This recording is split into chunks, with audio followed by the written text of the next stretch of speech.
இந்த பட்டியல் வெளியேற்றத்திற்கு இப்போது இருக்கிற அந்த தேசிய ஜனநாயக கூட்டணியை விட, அதிமுக பாஜக கூட்டணியை விட வேறு எந்த கட்சி உங்களுக்கு இதற்கான முயற்சிகளை எடுக்கும் என நினைக்கிறீர்கள்? ஒன்று. இன்னொன்று, நாம் தமிழர் கட்சி இந்த போராட்டத்தை, பட்டியல் வெளியேற்றத்தை ஆதரிக்கிறார்கள்.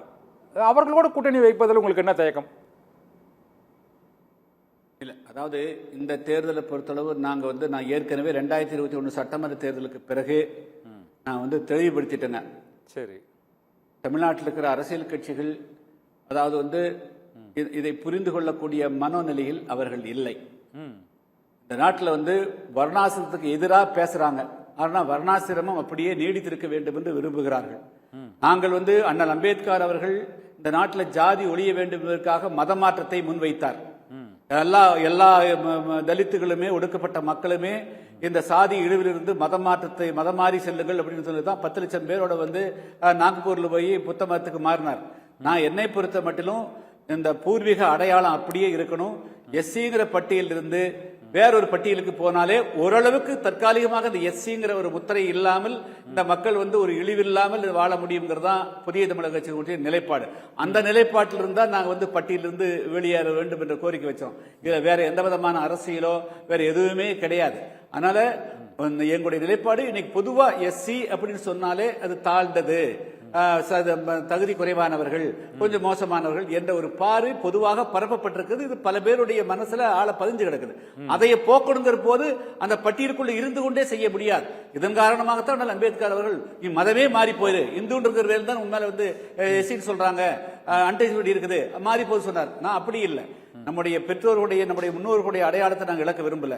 ஆனால் அதே சமயத்தில் இந்த எஸ்சிங்கிற ஸ்டிக்மா தொடரக்கூடாதுங்கிறதுல தெளிவா இருக்கிறோம். அந்த அடிப்படையில் தான் முதல்ல தேவேந்திரோட வேளாளருக்கு வச்சேன். அது தேவேந்திரோட வேளாளருக்கு மட்டுமல்ல, இந்த தமிழ்நாட்டில் சாதி ரீதியாக யாரெல்லாம் தங்களை தாழ்ந்தவர்கள் அல்லது எஸ்சி என்று கருதப்பட்டவர்களுக்கு அந்த முத்திரை குத்தப்பட்டிருக்கிறதோ எல்லோருமே நிச்சயமாக நாங்கள் சொன்ன ஏற்றுக்கொண்டு பட்டியல் மாற்றத்துக்கு வரக்கூடிய ஒரு காலகட்டம் இருக்கும்.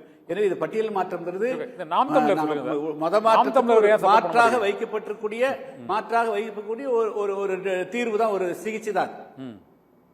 இல்ல, நாம் தமிழர் கட்சி அந்த கோரிக்கையை ஆதரிக்கிறாங்க. அவங்களுக்கு நீங்க எல்லாம் அதாவது போகிற போக்கில் ஆதரிக்கிறது என்பது வேறு, ஆனால் அந்த பிரச்சனையை களத்திலே நின்று போராடுவது என்பது வேறு. இப்பொழுது நாங்க இந்த தேர்தல் 2026 தேர்தலை பொறுத்த மட்டிலும் இது போன்ற கோரிக்கைகளை எடுக்கிறது இல்லை. நாங்க முதல்ல ஆட்சி அதிகாரத்துக்கு வந்தாலே இந்த மக்களுக்கு உண்டான ஒட்டுமொத்த மக்களுக்கு தமிழ்நாட்டில் காலங்காலத்துக்கு நீ தாழ்த்தப்பட்டவன், நீ அரிஜன், நீ ஆதிராவிட, நீ பறைய, இதே சொல்லிக்கொண்டே நாங்க உங்களுக்கு ஆடு கொடுக்கிறோம், மாடு கொடுக்கிறோம் சொல்லிக்கொண்டு இந்த மக்களை வைத்திருப்பது எங்களுக்கு விருப்பம் இல்லைங்க.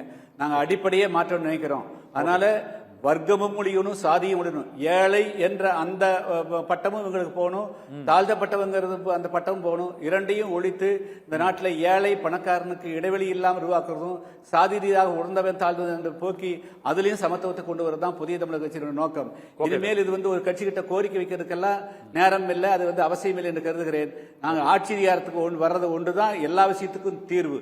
எனவே சர்வரோக நிவாரணியை போல இப்பொழுது இந்த நாட்டில் லட்சக்கணக்கான கோடிக்கணக்கான மக்கள், அது தமிழ்நாட்டில் விளிம்பு நிலை மக்கள், அது மீனவர்களாக இருந்தாலும் சரி, ஒடுக்கப்பட்ட மக்களாக இருந்தாலும் சரி, தாழ்த்தப்பட்ட மக்களாக இருந்தாலும் சரி, தேயிலத்தோட தொழிலாளர்களாக இருந்தாலும் சரி, விசுவகர மக்களாக இருந்தாலும் சரி, நெசவாளர் இருந்தாலும் சரி, இந்த மக்கள் அனைத்து மக்களுக்கான ஒரு விடுதலை வேணும்னா ஒரு நல்ல அரசு அமையணும், பாகுபாடற்ற அரசு அமையணும். அந்த அரசு அனைத்து மக்களுக்கும் எல்லா வித நன்மைகளையும் சமா கொண்டு போய் சேர்க்கணும்.